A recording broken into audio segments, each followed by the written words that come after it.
आज Doubtnut app download करें। Doubtnut पर अपने सभी गणित, रसायन विज्ञान, भौतिक विज्ञान और जीव विज्ञान के डाउट्स का करो सफाया। बस प्रश्न की फोटो खींचो, एक ही प्रश्न को क्रॉप करो और तुरंत वीडियो सोल्यूशन पाओ। अभी डाउनलोड करें। प्रश्न है कि आवेश Q त्रिज्या r के वृत्तीय मार्ग पर 1 सेकंड में F चक्कर लगाता है।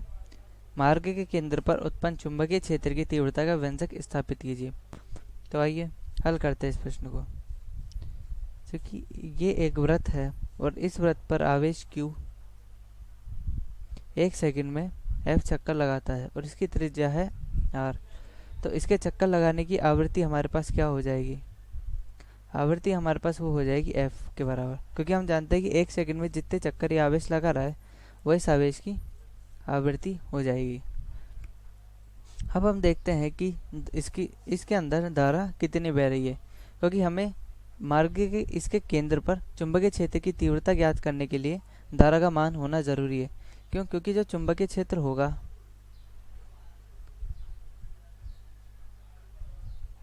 चुंबकीय क्षेत्र की तीव्रता हम किस प्रकार लिखते हैं?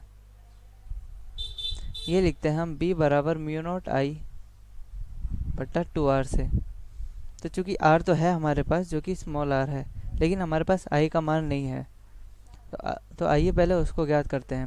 अब हम इधर से एक अनुप्रस्थ काट, इसका अनुप्रस्थ काट क्षेत्रफल ले लेते हैं और हम ज्ञात करते हैं कि 1 सेकंड के अंदर इसमें से कितना आवेश प्रवाहित होगा।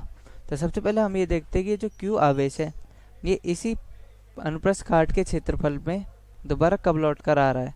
तो हम कह सकते हैं कि यदि आवृत्ति f है तो इसका आवर्तकाल हो जाएगा 1/f। तो यानी कि 1/f समय के बाद वापस यहीं से पार हो जाएगा। तो यानी कि इसको 2πr दूरी तय करने में लग रहे हैं। धारा का मान कैसे निकालेंगे?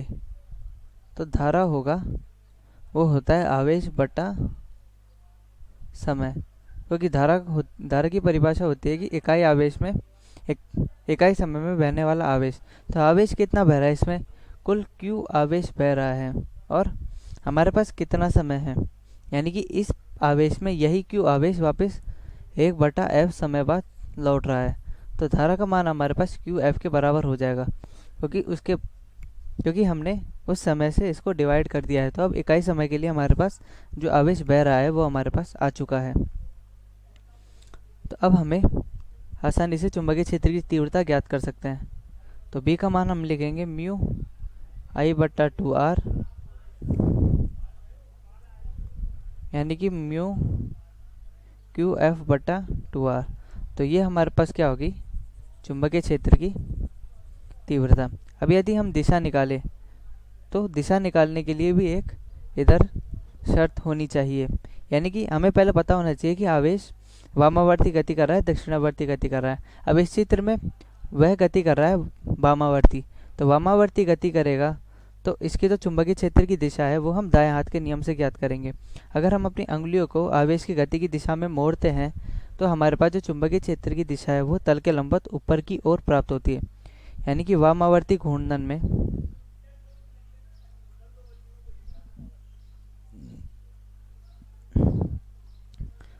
में तो चुंबकीय क्षेत्र की दिशा है वो हो जाएगी तल के लंबवत ऊपर की ओर।